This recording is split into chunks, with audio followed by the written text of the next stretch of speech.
Good morning friends. स्वागत है आपका हमारे यूट्यूब चैनल क्लिक गुरुजी में। आज हम साइकोलॉजी के टॉपिक को लेकर आए हैं, मनोविज्ञान को, जो कि हर टीचिंग एग्जाम में बहुत इंपॉर्टेंट रोल प्ले करता है। तो चलिए स्टार्ट करते हैं।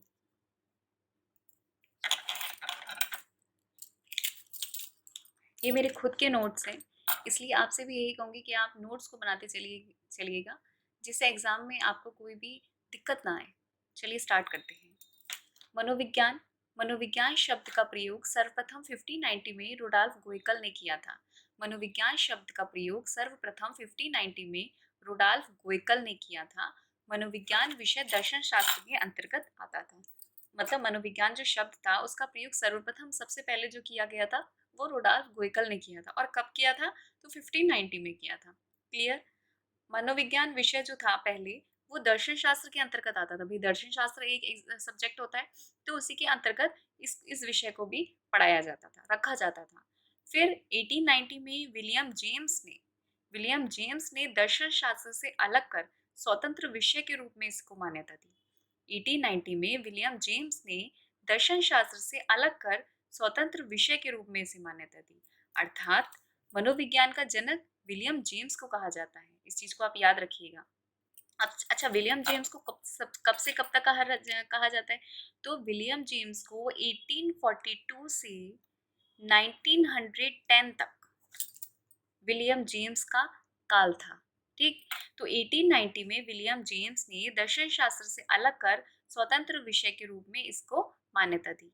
अर्थात मनोविज्ञान का जनक विलियम जेम्स को कहा जाता है। क्लियर? अब क्या हुआ आगे? 1879 में मनोविज्ञान की प्रथम प्रयोगशाला हुई। 1879 में मनोविज्ञान की प्रथम प्रयोगशाला विलियम वुंट ने जर्मनी यूरोप में लिप्जिंग नाम से स्थापित की। 1879 में मनोविज्ञान की प्रथम प्रयोगशाला हुई। कब हुई? 1879 में। कहाँ हुई? तो जर्मनी यूरोप में हुई। किसने की? तो विलियम वुंट ने की। याद रखिएगा, 1879 में मनोविज्ञान की प्रथम प्रयोगशाला विलियम वुंट ने जर्मनी यूरोप में लिप्जिंग नाम से स्थापित की। अच्छा, पहले लिप्जिंग नाम से स्थापित की, उसका इसके बाद क्या हुआ? इसका नाम बदलकर, इसका लिप्जिंग था, फिर उसका नाम बदलकर कार्ल मार्क्स विश्वविद्यालय हुआ। इसका नाम बदलकर कार्ल मार्क्स विश्वविद्यालय हुआ। फिर इसी को बाद में दास कैपिटल के नाम से भी जाना जाता है। इस पॉइंट को याद रखिएगा। ये बहुत ही इम्पोर्टेंट है नोट्स, बहुत ही इम्पोर्टेंट नोट्स हैं, बहुत मेहनत से तैयार करे गए हैं। तो आप भी इसको बनाते चलिएगा, एग्जाम में आपको आसानी होगी। ठीक, एक एक पॉइंट बहुत टू द पॉइंट लिखा हुआ है।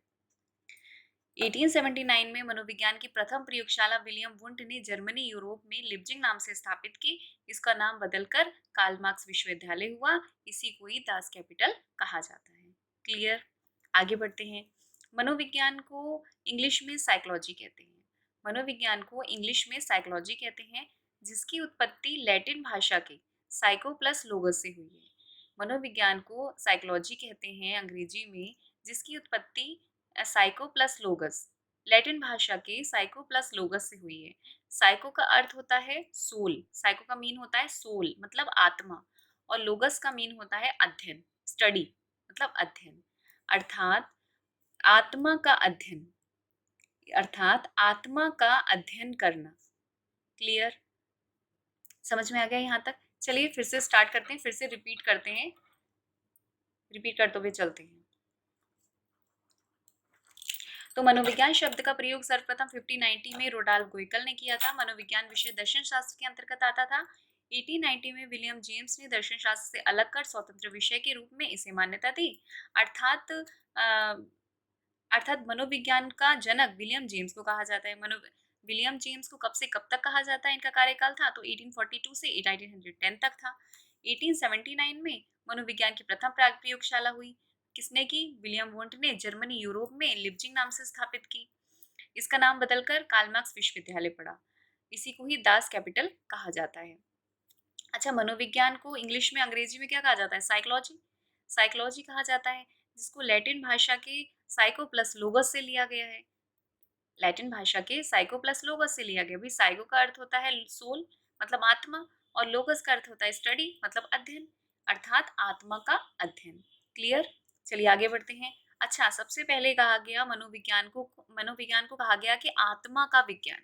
मनोविज्ञान को सबसे पहले आत्मा का विज्ञान कहा गया। कब कहा गया भाई? 16वीं शताब्दी। 16वीं शताब्दी में मनोविज्ञान को आत्मा का विज्ञान कहा गया। ठीक, क्योंकि आत्मा का अध्ययन लिखा हुआ है, बताया गया है, तो आत्मा का विज्ञान कहा गया। तो आत्मा का जो विज्ञान कहा गया 16वीं शताब्दी में, तो इसके समर्थक कौन कौन थे? तो समर्थक थे जैसे प्लेटो थे, अरस्तु थे और डेकार्टे थे। जितने भी, मतलब अगर आपसे कहेंगे कि आत्मा का विज्ञान मानने वाले कौन कौन से मनोवैज्ञानिक थे, तो सभी यूनानी दार्शनिक थे। सभी यूनानी दार्शनिक थे। दूसरी प्लेटो थे, अरस्तु थे, डिकार्टे थे, एरिस्टोटल थे। बात समझ में आ गई? मनोविज्ञान आत्मा का विज्ञान कब कहा गया? 16वीं शताब्दी। डायरेक्ट क्वेश्चन बन जाता है कि मनोविज्ञान को आत्मा का विज्ञान किसने कहा या कौन समर्थक थे? तो प्लेटो थे, अरस्तु थे और डेकार्टे थे। क्लियर? आगे बढ़ते। अच्छा, आत्मा का विज्ञान तो मान लिया गया मनोविज्ञान को 16वीं शताब्दी में। अब मनोविज्ञान को मन का विज्ञान माना।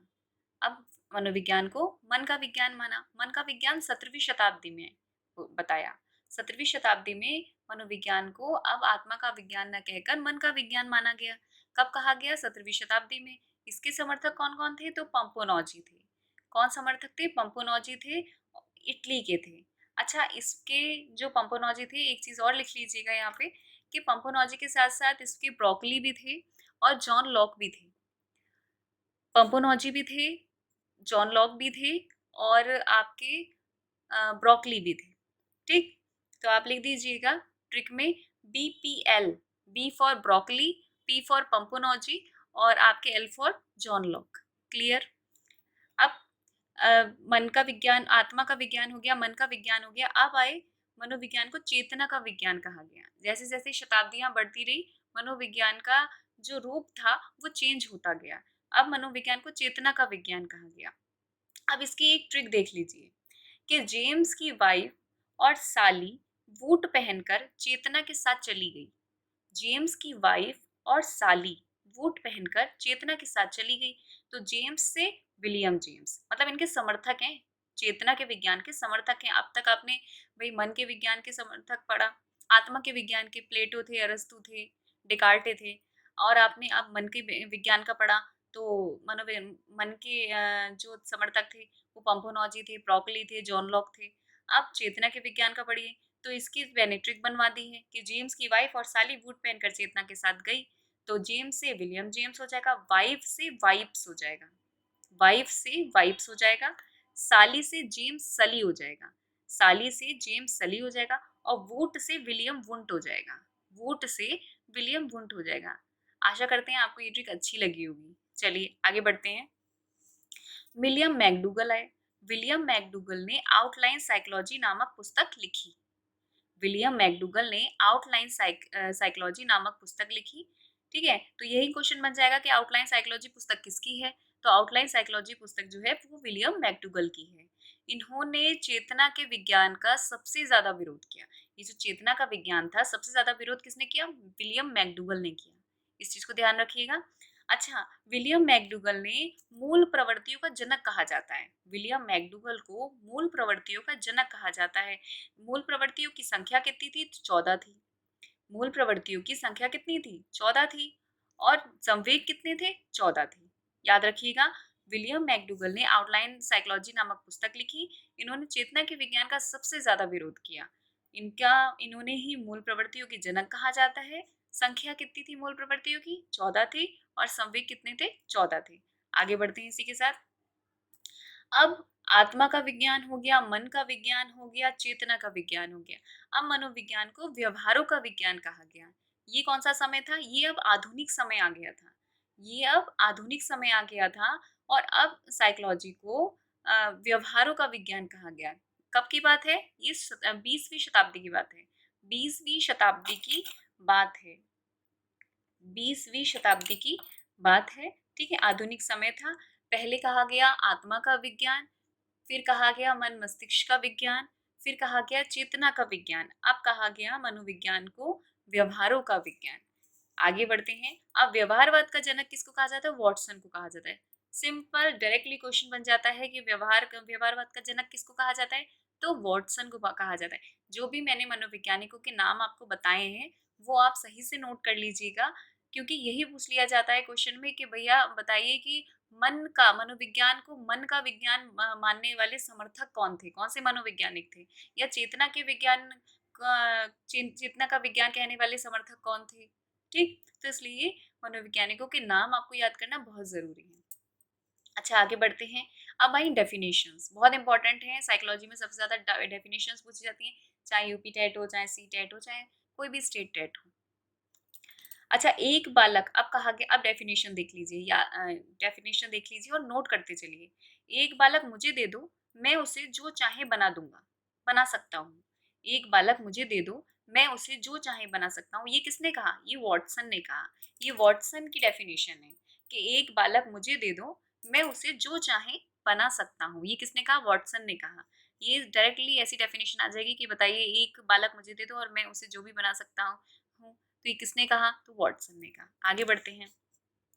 मन की परिभाषा, मनोविज्ञान का संबंध व्यवहारों की मनोवैज्ञानिक खोज से है। मनोविज्ञान का संबंध व्यवहारों की मनोवैज्ञानिक खोज से। साइकोलॉजी में हम सबसे ज्यादा कंफ्यूज जो होते हैं वो डेफिनेशंस में ही होते हैं, इसलिए आपको डेफिनेशंस बहुत अच्छे से पढ़नी होगी। ठीक, तो मनोविज्ञान का संबंध व्यवहारों की मनोवैज्ञानिक खोज से। अगर ऐसी ट्रिक बनाए ऐसी अपने आप, तो देख लीजिए जो खोज होती है वो किससे होती है, भाई मन से होती है। अगर व्यवहार में कोई खोज करेगा तो किससे करेगा, भाई मन से करेगा। तो एक ट्रिक हो गई कि मनोविज्ञान का संबंध व्यवहारों की मनोवैज्ञानिक खोज से है। तो किसने कहा, ये मन ने कहा। आगे बढ़ते हैं। मानव व्यवहार और मानव संबंधों, मानव व्यवहार और मानव संबंधों का अध्ययन करना ही मनोविज्ञान है। तो भाई इसमें भी मानव आया, इसमें भी मानव आया है, मतलब एक याद करने का देखा जाए तो, और ट्रिक के वाइज में देखें, इसमें भी मानव, इसमें भी मानव। भाई क्रो एंड क्रो, इसमें भी डबल मानव मानव। तो इससे आप याद रखेंगे, याद रख लेना। तो मानव व्यवहार और मानव संबंधों का अध्ययन करना ही मनोविज्ञान है, क्रो एंड क्रो ने कहा है। बात समझ में आ गई। एक बार मैं फिर आपको रिपीट कर देती हूँ। तो मनोविज्ञान को मन मस्तिष्क का विज्ञान कहने वाले 17वीं शताब्दी आई समर्थक कौन थे, पंपोनॉजी थे। मनोविज्ञान को अब चेतना का विज्ञान कहा गया। ये इसकी ट्रिक क्या है, तो जेम्स की वाइफ और साली बूट पहनकर चेतना के साथ गई। जेम्स से विलियम जेम्स, वाइफ से वाइफ, साली से जेम्स साली और बूट से विलियम बूट। अच्छा, फिर विलियम मैकडूगल आए। विलियम मैकडूगल ने आउटलाइन साइकोलॉजी नामक पुस्तक लिखी। इन्होंने चेतना के विज्ञान का पूर्ण विरोध किया। इनकी मूल प्रवृत्तियों का जनक कहा जाता है विलियम मैकडूगल को। संख्या कितनी है, 14। संवेग कितने हैं, 14। अब मनोविज्ञान को व्यवहारों का विज्ञान कहा गया कब, 20वीं शताब्दी में। आधुनिक समय था। व्यवहारवाद का जनक किसे कहा जाता है, तो वॉटसन को कहा जाता है। डेफिनेशन यहाँ से स्टार्ट हो गई कि एक बालक मुझे दे दो, मैं उसे जो चाहे बना दूंगा। किसने कही, ये बात वॉटसन ने कही। मन की परिभाषा, विज्ञान का संबंध व्यवहारों की मनोवैज्ञानिक खोज से है। किसने कहा, मन ने कहा। फिर मानव व्यवहार व मानव संबंधों का अध्ययन करना ही मनोविज्ञान है। ये किसने कहा, ये क्रो एंड क्रो ने कहा। ठीक है, इसके साथ आगे बढ़ते हैं। अब देखिए, शिक्षा, शिक्षा मतलब होता है एजुकेशन। शिक्षा मतलब होता है एजुकेशन। संस्कृत में शिक्ष धातु में आ प्रत्यय लगाने से होती है। शिक्षा की जो उत्पत्ति हुई है वो संस्कृत के शिक्ष धातु में आ प्रत्यय लगाने से हुई है, जिसका अर्थ होता है सीखना और सिखाना। जिसका अर्थ होता है सीखना और सिखाना। इसे संस्कृत में विद्या कहते हैं। इसे संस्कृत में विद्या कहते हैं, जिसका अर्थ है ज्ञान प्राप्त करना। जिसका अर्थ है ज्ञान प्राप्त करना। ये तो आप सभी जानते हैं। आगे पढ़ते हैं। इसे अंग्रेजी में एजुकेशन कहते हैं। भाई शिक्षा को अंग्रेजी में क्या कहते हैं, एजुकेशन, जिसकी उत्पत्ति लैटिन भाषा के एजुकेटम से हुई है। ठीक, एजुकेटम जो है दो शब्दों से मिलकर बना है। एक तो ई प्लस डुको। ई का मतलब अंदर और डुको का मतलब होता है बाहर निकालना, अर्थात अंदर से बाहर निकालना। ठीक, एजुकेटम के ही दो रूप होते हैं, एक तो एजुकेयर, एक होता है एजुकेयर। एजुकेयर का मतलब होता है देखभाल करना या पोषित करना, और एजुकेयर का मतलब होता है विकसित करना या आगे बढ़ाना। ठीक, समझ में आया इतनी बात। ठीक है, आगे बढ़ते हैं। अब यहाँ से डेफिनेशन से स्टार्ट हो जाती हैं, इम्पॉर्टेंट है यहाँ से। तो शारीरिक, मानसिक व बौद्धिक विकास की प्रक्रिया ही शिक्षा है। शिक्षा के बारे में बताया गया है। अभी हम मनोविज्ञान को बता रहे थे, अब शिक्षा देखिए। तो शारीरिक, मानसिक व बौद्धिक विकास की प्रक्रिया ही शिक्षा है। ये किसने कहा है, ये प्लेटो ने कहा है। आप यहीं नोट्स अपने बनाते चलिएगा। मैं पूरी साइकोलॉजी के नोट्स आपको ऐसे ही कराऊंगी। उसके बाद एमसीक्यूज़ की सीरीज़ भी लेकर आएंगे हम, जिससे आपकी पूरी साइकोलॉजी कंप्लीट हो जाएगी, पूरी सीडीपी कंप्लीट हो जाएगी। शारीरिक, मानसिक व बौद्धिक विकास की प्रक्रिया ही शिक्षा है। ये किसने कहा है? ये प्लेटो ने कहा है। स्वस्थ शरीर में स्वस्थ मस्तिष्क का निवास होता है। स्वस्थ शरीर में स्वस्थ मस्तिष्क का निवास होता है। ये किसने कहा है? ये अरस्तु ने कहा है। स्वस्थ शरीर में स्वस्थ मस्तिष्क का निवास होता है। ये किसने कहा है? ये अरस्तु ने कहा है। थर्ड अपनी डेफिनेशन पर आते हैं कि शिक्षा व्यक्ति की अंतर्निहित शक्तियों की अभिव्यक्ति है। शिक्षा व्यक्ति की अंतर्निहित शक्तियों की अभिव्यक्ति है। ये किसने कहा है? तो ये स्वामी विवेकानंद ने कहा है। ये किसने कहा है? ये स्वामी विवेकानंद ने कहा है। और स्वामी विवेकानंद ने कहा है तो इनका जो 12 जैन, ये दूसरा पॉइंट है, दूसरा जीके का क्वेश्चन है, लेकिन मैंने यहाँ पर ही एड ऑन कर दिया है कि स्वामी विवेकानंद तो 12 जैन को राष्ट्रीय युवा दिवस मनाया जाता है इन्हीं के जन्म दिवस पर, और विश्व युवा दिवस मनाया जाता है 12 अगस्त को। तो ये इससे तो ऐड नहीं है, लेकिन फिर भी मैंने जीके में ये चीज़ को ऐड ऑन कर दिया, यहाँ लिख लिया मैंने ये बात, ठीक, क्योंकि मेरे खुद के नोट्स थे इसलिए। आगे बढ़ते हैं। शिक्षा व्यक्ति की जन्मजात शक्तियों का व्यवस्थित, समन्वित तथा प्रगतिशील विकास है। शिक्षा व्यक्ति की जन्मजात शक्तियों का व्यवस्थित, समन्वित तथा प्रगतिशील विकास है। ये किसने कहा है? तो ये कहा है पेस्टोलॉजी ने। ये किसने कहा है? ये कहा है पेस्टोलॉजी ने। शिक्षा व्यक्ति की जन्मजात शक्तियों का व्यवस्थित, समन्वित और प्रगतिशील विकास है। किसने कहा है? पेस्टोलॉजी ने कहा है। आगे बढ़िए। शिक्षा से मेरा तात्पर्य शरीर, मस्तिष्क तथा आत्मा के सर्वगुण विकास से है। ये किसने कहा? ये महात्मा गांधी ने कहा है। शिक्षा से मेरा तात्पर्य शरीर, मस्तिष्क तथा आत्मा के सर्वगुण विकास से, ये महात्मा गांधी ने कहा है। अब आप खुद देखते होंगे कि कितनी सारी डेफिनेशंस होती हैं मनोविज्ञान के अंदर। मतलब एक एक टॉपिक से आप कितने कितने मनोवैज्ञानिक अपना अपना मत दे रहे हैं। तो डेफिनेशंस को याद रखना बहुत ज़रूरी है, ठीक। एक बार फिर मैं डेफिनेशंस को रिपीट करा देती हूँ कि स्वस्थ शारीरिक, मानसिक तथा बौद्धिक विकास की प्रक्रिया ही शिक्षा है। ये किसने कहा? प्लेटो ने कहा। स्वस्थ शरीर में स्वस्थ मस्तिष्क का निवास होता है। किसने कहा? अरस्तु ने कहा। शिक्षा व्यक्ति की अंतर्निहित शक्तियों की अभिव्यक्ति है। स्वामी विवेकानंद की कथन है ये। शिक्षा व्यक्तियों की जन्मजात शक्तियों का व्यवस्थित, समन्वित तथा प्रगतिशील विकास है। किसने कहा? पेस्टोलॉजी ने कहा। शिक्षा से मेरा तात्पर्य शरीर, मस्तिष्क तथा आत्मा के सर्वगुण विकास है। किसने कहा? महात्मा गांधी ने कहा। चलिए इसके साथ ही आगे बढ़। क्वेश्चन बनता है कि मस्तिष्क कोरी स्लेट, मस्तिष्क कोरी स्लेट किसने कहा है? मस्तिष्क को कोरी स्लेट किसने कहा है? तो प्लेटो ने कहा है।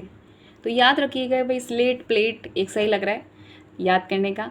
तो मस्तिष्क कोरी स्लेट प्लेटो ने कहा है। मस्तिष्क कोरा कागज़ जॉन लॉक ने कहा है। मस्तिष्क कोरा कागज़ जॉन लॉक ने कहा है। और मन कोरा कागज़ रूसो ने कहा है। डायरेक्ट क्वेश्चन पूछ लेता है, मस्तिष्क को कोरी स्लेट किसने कहा है? भाई प्लेटो ने कहा है। मस्तिष्क को कोरा कागज़ किसने कहा है? जॉन लॉक ने कहा है। मन को कोरा कागज़ किसने कहा है? रूसो ने कहा है, ठीक। आगे बढ़ते हैं। अब है सीखने का अनोखा काल शैशवावस्था को कहा जाता है। सीखने का अनोखा काल शैशवावस्था को कहा जाता है। इम्पॉर्टेंट है ये, नोट करते चलिए। सीखने का अनोखा काल शैशवावस्था को कहा जाता है। जीवन का अनोखा काल बाल्यावस्था को कहा जाता है। और स्वर्ण का अनोखा काल आपका किशोरावस्था को कहा जाता है। सीखने के अनोखा काल आपके शैशवावस्था को कहा जाता है। जीवन का अनोखा काल आपके बाल्यावस्था को कहा जाता है। और स्वर्ण का अनोखा काल आपका किशोरावस्था को कहा जाता है। ये सब किसने कहा है? तीनों काल किसने बताए हैं? तो कोल व बुज ने दिए हैं। ये नाम किसने दिए? कोल व बुज ने दिए हैं। ये मोस्ट इंपॉर्टेंट टॉपिक क्वेश्चन है। चलिए आगे बढ़ते हैं इसी के साथ। अच्छा, अभिवृद्धि और विकास। अभिवृद्धि और विकास बताइए। अभिवृद्धि को इंग्लिश में बोलते हैं ग्रोथ। अभिवृद्धि को इंग्लिश में बोलते हैं ग्रोथ, और विकास को बोलते हैं डेवलपमेंट। अब अभिवृद्धि और विकास में क्या अंतर है? तो देखिए भाई, वृद्धि के घटक मूर्त होते हैं, टेंजिबल होते हैं, दिखाई देते हैं। लेकिन विकास के घटक अमूर्त होते हैं, दिखाई नहीं देते, इनटेंजिबल होते हैं। वृद्धि एक निश्चित समय तक होती है, लेकिन जीवन परितंत्र तक चलता है। भाई वृद्धि के घटक मूर्त होते हैं, कहने का मतलब ये है, एक बच्चा अगर बढ़ेगा, उसकी ग्रोथ होगी, शारीरिक रूप से वो बढ़ेगा, तो हमें तो दिखाई देगा ना।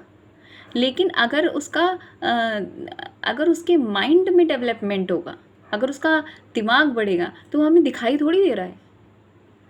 इसी तरह से वृद्धि एक निश्चित समय तक चलती है। एक एक चीज़ भी बात है, अगर बच्चे की हाइट होगी तो एक टाइम तक आकर रुक जाएगी, है ना, एक टाइम पर आकर रुक जाएगी। लेकिन जो विकास है, विकास जो है उसका जीवन परितंत्र तक चलता रहेगा, है ना। विकास की कोई उम्र सीमा नहीं होती, जब तक हम जिंदा हैं जब तक हमारा विकास हो रहा है। फिर वृद्धि को मापा जा सकता है, वृद्धि को मापा जा सकता है, भाई हम माप लेंगे, मेज़रमेंट कर लेंगे इसका कि भाई इसकी हाइट कितनी है, इसकी ये क्या है, इसका वो क्या है। लेकिन जो विकास है उसको मापा नहीं जा सकता। किसी के विकास को आप माप सकते हैं? नहीं माप सकते हैं। वृद्धि शारीरिक अंगों की होती है, जो कि मैंने बताया कि भाई आपकी हाइट बढ़ गई, पहले हाथ छोटा था बड़ा हो गया, पहले सिर छोटा था बड़ा हो गया। लेकिन जो विकास होता है वो आंतरिक होती है, विकास आपका आंतरिक होगा, दिखाई नहीं देगा। तो बात समझ में आ गई आपको कि वृद्धि और विकास में, अभिवृद्धि और विकास में क्या अंतर है। चलिए आगे बढ़ते हैं। अच्छा, विकास में होने वाले परिवर्तन कौन कौन से हैं? तो विकास में होने वाले परिवर्तन हैं जैसे कि आकार में परिवर्तन, जैसे कि आकार में परिवर्तन, अनुपात में परिवर्तन, पुरानी आकृतियों का लोप और नई आकृतियों की प्राप्ति। विकास में परिवर्तन है जैसे कि आकार में परिवर्तन, अनुपात में परिवर्तन, पुरानी आकृतियों का लोप और नई आकृतियों की प्राप्ति। चलिए अब देखिए आगे, विकास के सिद्धांत क्या होते हैं। विकास और अभिवृद्धि का अंतर तो हमने पढ़ लिया। अब विकास के सिद्धांत कौन से हुए, क्वेश्चंस यहाँ से बनते हैं। तो विकास के सिद्धांत में पहला सिद्धांत है सतत विकास का सिद्धांत। ये 7 ऑप्शन है, इसमें से आपको 4 दे देंगे, 3 दे देंगे, एक कोई और सा दे दिया जाएगा। अब आप बताइए कि कौन सा है। तो इसलिए सारे को पढ़ना इंपॉर्टेंट है ना, तो इसलिए ध्यान से पढ़िए। विकास के सिद्धांत तो सतत विकास का सिद्धांत, निश्चित दिशा का सिद्धांत, व्यक्तिगत विभिन्नता का सिद्धांत, क्रमिक विकास का सिद्धांत, परस्पर संबंध का सिद्धांत, समान प्रतिमान का सिद्धांत और सामान्य से विशिष्ट का सिद्धांत। क्या सिद्धांत है? सतत विकास का सिद्धांत, सतत मतलब कंटिन्यूस विकास होता रहता है। निश्चित दिशा का सिद्धांत, निश्चित दिशा में विकास होता है, जैसे कि सिर से पैर की ओर। व्यक्तिगत विभिन्नता का सिद्धांत, क्रमिक विकास का सिद्धांत, परस्पर संबंध का सिद्धांत, समान प्रतिमान का सिद्धांत और सामान्य से विशिष्ट का सिद्धांत। क्लियर? ये जो बच्चों मैंने अलग से ये जो ब्रैकेट में जो लिख रखा है वो मेरे खुद का याद करने का एक ट्रिक है, उस हिसाब से मैंने अपना लिख रखा है। आप चाहें तो लिखिए और चाहें तो मत लिखिएगा इसको। अब विकास के आधार देखिए, विकास का आधार किन रूपों में होता है। तो विकास के आधार 2 रूपों में होता है। एक होता है अनुवंशिकता, घटक होते हैं 2 होते हैं इसके। कौन कौन से? एक तो होता है अनुवंशिकता के तौर पे, अनुवंशिकता, वंशानुक्रम, वंश परंपरा, पैतृकता, ये तो सब एक ही से वर्ड आपको दिख रहे हैं, है ना। वही अनुवंशिकता है, वंशानुक्रम है, वंश परंपरा है, पैतृकता है। जीवन से स्टार्ट, जब बच्चा जन्म लेता है तो अनुवंशिकता क्या है, वंशानुक्रम क्या है, वंश परंपरा, पैतृकता, ये सब तो उससे रिलेट है। लेकिन जो दूसरा घटक है विकास का वो पर्यावरण है, इन्वायरमेंट। पर्यावरण को 2 भागों से जोड़ा गया है, 2 शब्दों से मिलाकर बनाया गया है। परि प्लस आवरण, जिसका अर्थ होता है चारों ओर से ढका हुआ, जिसका अर्थ होता है चारों ओर से ढका हुआ। क्लियर? अब एक बहुत इंपॉर्टेंट परिभाषा हम लेकर बताते हैं आपको। सर ग्रेटर जॉन मेंडल, ये आपने साइंस में भी पढ़ा होगा, ये आपने साइंस बायो में भी पढ़ा होगा, यहाँ पर भी है कि इन्होंने अपने प्रयोग मटर के पौधे पर किए, इन्होंने अपने प्रयोग मटर के पौधे पर किए। ठीक है, क्योंकि आनुवंशिकता इन्वायरमेंट से रिलेटेड है, इसलिए सर ग्रेटर जॉन मेंडल आए। ठीक। अच्छा, एक बच्चे में जो माता पिता के जो गुण होंगे वो कितने होंगे? वो 1/2 मतलब 50%। 50% गुण माता पिता के बच्चे में आ जाते हैं। अच्छा, दादी दादा के कितने आते हैं? तो 1/4 आते हैं, 25%। परदादा परदादी के कितने आते हैं? तो 1/4 आते हैं, 25%। समझ में आ गया? ठीक, आगे बढ़ते हैं। अच्छा, जेम्स ड्रेवर ने क्या परिभाषा में अपने बताया है, जो बच्चे के अंदर जो माता पिता और दादी दादा के जो गुण आते हैं, जो आनुवंशिकता, जो हेरिडिटी आती है, वो उसके बारे में इसमें बताया गया है। तो जेम्स ड्रेवर ने बताया है अपने उसमें डेफिनेशन कि माता पिता के गुणों का संतानों में हस्तांतरण होना ही आनुवंशिकता कहलाता है। भाई माता पिता के गुणों का जो संतानों में जो हस्तांतरण मतलब जो ट्रांसफ़र होता है उसी को ही आनुवंशिकता कहते हैं, है ना। तभी तो कहा जाता है कि भाई हेरिडिटी प्रॉब्लम है, कि भाई उनकी जो माता हैं वो थोड़ी हेल्दी हैं तो बच्चा भी हेल्दी है, ठीक है, इनकी दादी भी हेल्दी थी, इनके दादा भी हेल्दी थे, तो मतलब ये क्या है, ये हेरिडिटी तो है, तो उनके तो गुण तो हैं माता पिता के जो बच्चों में आए हैं, तो उसी का तो ट्रांसफ़र होता है, उसी को आनुवंशिकता कहते हैं। अब इसको याद करने की ट्रिक देख लीजिए ऐसे ही, अगर आपको अच्छी लगे तो याद करने का। तो माता पिता के गुणों का संतानों में हस्तांतरण मतलब क्या होता है, ट्रांसफ़र। और ट्रांसफ़र इधर से उधर कौन लेके जाता है हमें, ड्राइवर, तो ड्राइवर। ठीक है, तो बस इसको याद कर लीजिएगा, अगर अच्छा लगे तो दिमाग में रखिएगा। ठीक है, आगे बढ़ते हैं। वुडवर्थ ने क्या कहा है, तो वुडवर्थ की डेफिनेशन है कि वातावरण के अंतर्गत सभी वह चीज़ें सम्मिलित होती हैं जो बच्चे को चारों ओर से घेरे रहते हैं।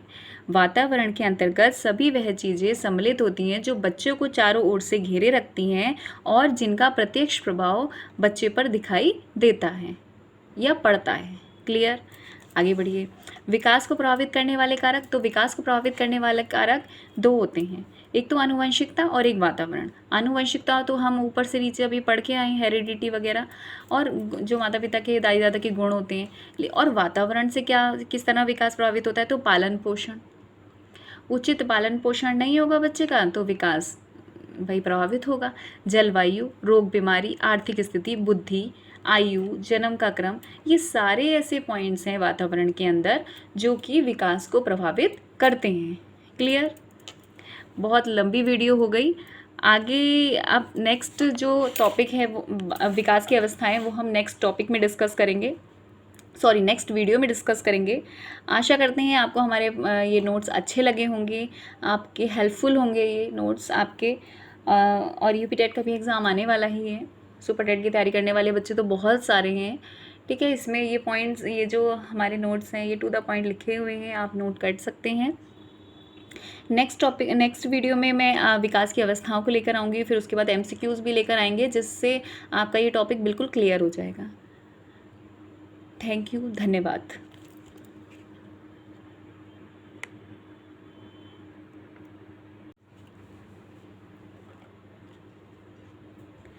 गुड मॉर्निंग फ्रेंड्स, स्वागत है आपका हमारे यूट्यूब चैनल क्लिक गुरुजी में।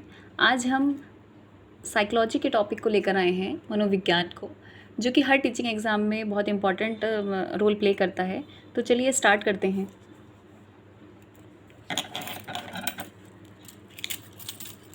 ये मेरे खुद के नोट्स हैं, इसलिए आपसे भी यही कहूँगी कि आप नोट्स को बनाते चलिएगा, जिससे एग्ज़ाम में आपको कोई भी दिक्कत ना आए। चलिए स्टार्ट करते हैं। मनोविज्ञान शब्द का प्रयोग सर्वप्रथम 1590 में रुडॉल्फ गोएकल ने किया था।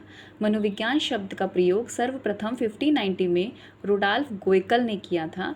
मनोविज्ञान विषय दर्शन शास्त्र के अंतर्गत आता था। मतलब मनोविज्ञान जो शब्द था उसका प्रयोग सर्वप्रथम सबसे पहले जो किया गया था वो रुडॉल्फ गोएकल ने किया था। और कब किया था, तो 1590 में किया था।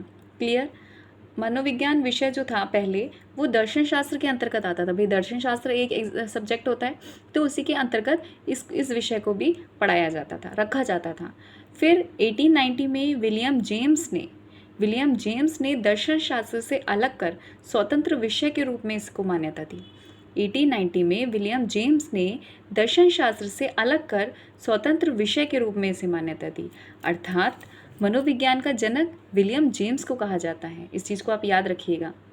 अच्छा, विलियम जेम्स को कब से कब तक कहा जाता है, तो विलियम जेम्स को 1842 से 1910 तक विलियम जेम्स का काल था। ठीक, तो 1890 में विलियम जेम्स ने दर्शन शास्त्र से अलग कर स्वतंत्र विषय के रूप में इसको मान्यता दी। अर्थात मनोविज्ञान का जनक विलियम जेम्स को कहा जाता है। क्लियर, अब क्या हुआ आगे। 1879 में मनोविज्ञान की प्रथम प्रयोगशाला हुई। 1879 में मनोविज्ञान की प्रथम प्रयोगशाला विलियम वुंट ने जर्मनी, यूरोप में लिप्जिंग नाम से स्थापित की। 1879 में मनोविज्ञान की प्रथम प्रयोगशाला हुई। कब हुई, 1879 में। कहाँ हुई, तो जर्मनी, यूरोप में हुई। किसने की, तो विलियम वुंट ने की। याद रखिएगा, 1879 में मनोविज्ञान की प्रथम प्रयोगशाला विलियम वुंट ने जर्मनी, यूरोप में लिप्जिंग नाम से स्थापित की। अच्छा, पहले लिप्जिंग नाम से स्थापित की, इसके बाद क्या हुआ, इसका नाम बदलकर इसका लिपचिंग था, फिर उसका नाम बदलकर कार्ल मार्क्स विश्वविद्यालय हुआ। इसका नाम बदलकर कार्ल मार्क्स विश्वविद्यालय हुआ। फिर इसी को बाद में दास कैपिटल के नाम से भी जाना जाता है। इस पॉइंट को याद रखिएगा, ये बहुत ही इम्पोर्टेंट हैं नोट्स, बहुत ही इम्पोर्टेंट नोट्स हैं, बहुत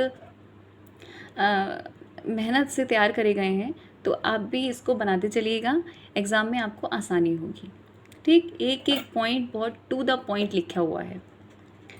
1879 में मनोविज्ञान की प्रथम प्रयोगशाला विलियम वुंट ने जर्मनी यूरोप में लिप्जिंग नाम से स्थापित की। इसका नाम बदलकर कार्ल मार्क्स विश्वविद्यालय हुआ। इसी को ही दास कैपिटल कहा जाता है। क्लियर, आगे बढ़ते हैं। मनोविज्ञान को इंग्लिश में साइकोलॉजी कहते हैं। मनोविज्ञान को इंग्लिश में साइकोलॉजी कहते हैं, जिसकी उत्पत्ति लैटिन भाषा के साइको प्लस लोगस से हुई है। मनोविज्ञान को साइकोलॉजी कहते हैं अंग्रेजी में, जिसकी उत्पत्ति साइको प्लस लोगस, लैटिन भाषा के साइको प्लस लोगस से हुई है। साइको का अर्थ होता है सोल, साइको का मीन होता है सोल मतलब आत्मा, और लोगस का मीन होता है अध्ययन, स्टडी मतलब अध्ययन, अर्थात आत्मा का अध्ययन, अर्थात आत्मा का अध्ययन करना। क्लियर, समझ में आ गया यहाँ तक? चलिए फिर से स्टार्ट करते हैं, फिर से रिपीट करते हैं, रिपीट करते हुए चलते हैं।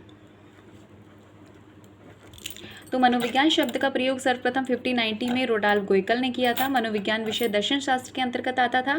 1890 में विलियम जेम्स ने दर्शन शास्त्र से अलग कर स्वतंत्र विषय के रूप में इसे मान्यता दी। अर्थात मनोविज्ञान का जनक विलियम जेम्स को कहा जाता है। विलियम जेम्स को कब से कब तक कहा जाता है, इनका कार्यकाल था तो 1842 से 1910 तक था। 1879 में मनोविज्ञान की प्रथम प्राग प्रयोगशाला हुई। किसने की? विलियम वुंट ने जर्मनी यूरोप में लिप्जिंग नाम से स्थापित की। इसका नाम बदलकर कार्ल मार्क्स विश्वविद्यालय पड़ा। इसी को ही दास कैपिटल कहा जाता है। अच्छा, मनोविज्ञान को इंग्लिश में, अंग्रेजी में क्या कहा जाता है? साइकोलॉजी, साइकोलॉजी कहा जाता है, जिसको लैटिन भाषा के साइको प्लस लोगस से लिया गया है। लैटिन भाषा के साइको प्लस लोगस से लिया गया। भाई साइको का अर्थ होता है सोल मतलब आत्मा, और लोगस का अर्थ होता है स्टडी मतलब अध्ययन, अर्थात आत्मा का अध्ययन। क्लियर, चलिए आगे बढ़ते हैं। अच्छा, सबसे पहले कहा गया मनोविज्ञान को कहा गया कि आत्मा का विज्ञान। मनोविज्ञान को सबसे पहले आत्मा का विज्ञान कहा गया। कब कहा गया भाई? 16वीं शताब्दी में मनोविज्ञान को आत्मा का विज्ञान कहा गया। ठीक, क्योंकि आत्मा का अध्ययन लिखा हुआ है, बताया गया है, तो आत्मा का विज्ञान कहा गया। तो आत्मा का जो विज्ञान कहा गया 16वीं शताब्दी में, तो इसके समर्थक कौन कौन थे? तो समर्थक थे जैसे प्लेटो थे, अरस्तु थे और डेकार्टे थे।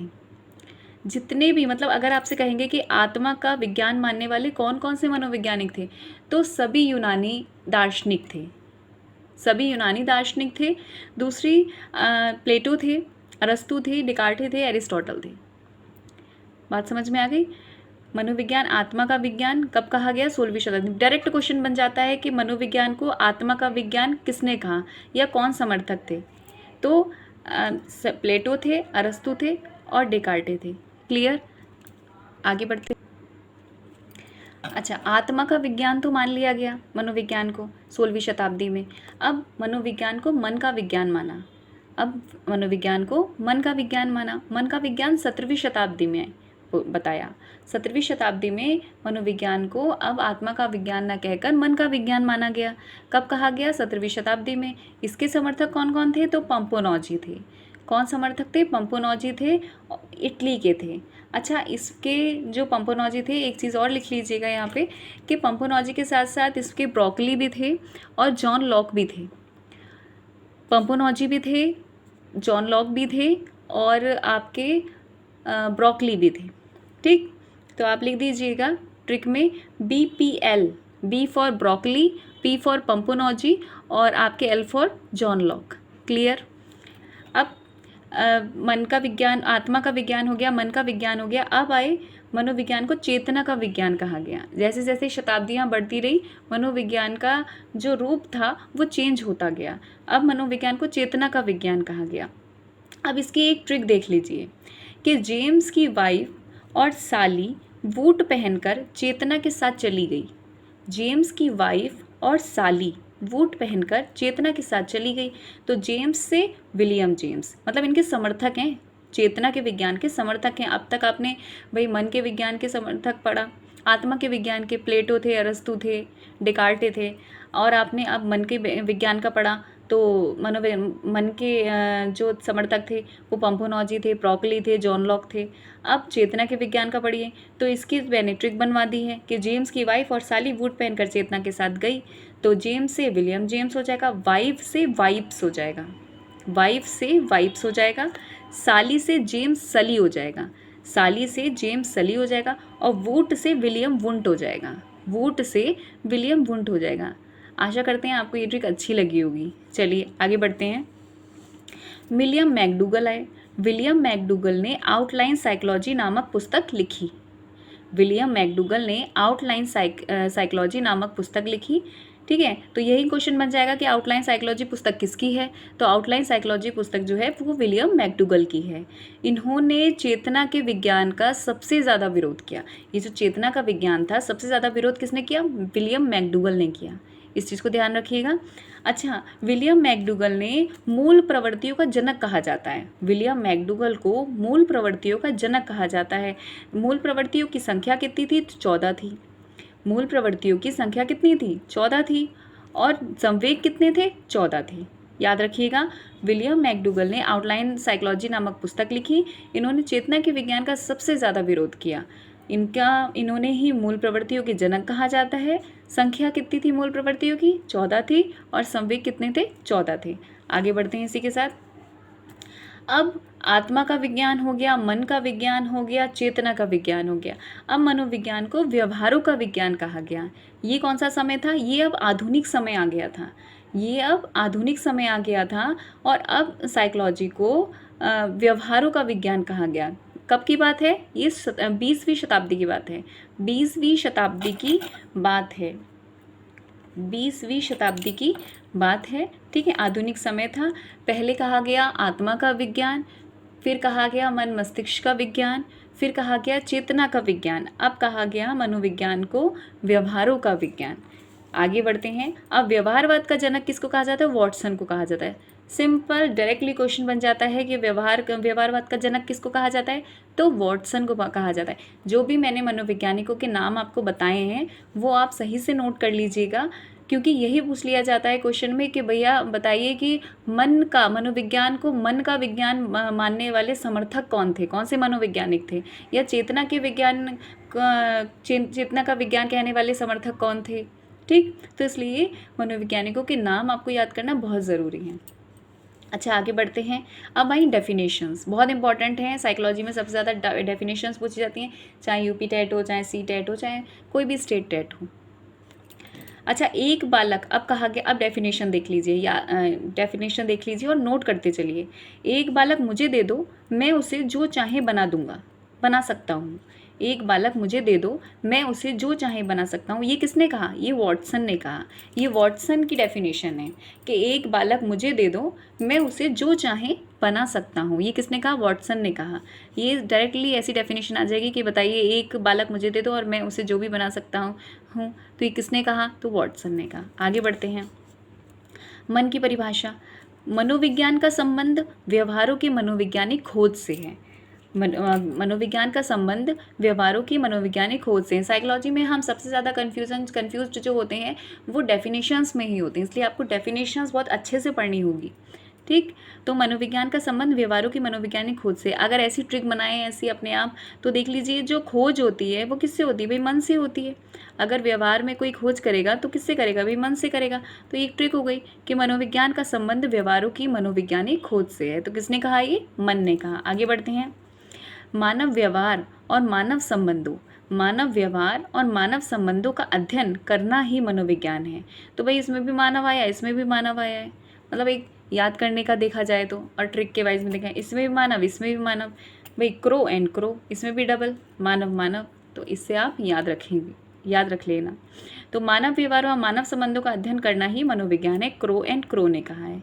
बात समझ में आ गई? एक बार मैं फिर आपको रिपीट कर देती हूँ।